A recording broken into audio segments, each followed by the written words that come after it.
కాన్ రావట్లేదు. లేదు తప్పంటే తప్పంటారు. అసలు మెడికల్ కాలేజీలు కట్టారా అంటే కట్టలేదంటారు. ఒక 5 మెడికల్ కాలేజీలు పూర్తి చేసామంటారు. అక్కడ విద్యను అభ్యసించారా అంటే నిట్ కౌన్సిలింగ్ లేట్ అయిపోయింది.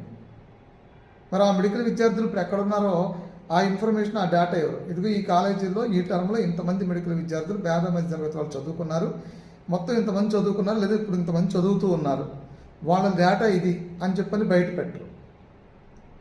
ఇటు పాడేరు, పులివెందుల మెడికల్ కాలేజీలు పూర్తయినాయి అంటారు. వాటికేమో ఎన్ఎంసీ అనుమతులు లేవంటారు. ఎందుకంటే అక్కడ ఫ్యాకల్టీ లేరు, అక్కడ హాస్పిటల్ కట్టలేదు, అక్కడ ల్యాబులు కట్టలేదు, అక్కడ ఏమీ కట్టలేదు పూర్తి స్థాయిలో. అక్కడ ఏమీ పూర్తి స్థాయిలో అక్కడ మెడికల్ కాలేజీ పూర్తిగా నిర్మాణం కాలేదు కాబట్టి పూర్తి స్థాయిలో వాటికి ఎన్ఎంసీ అనుమతులు లేవంటారు.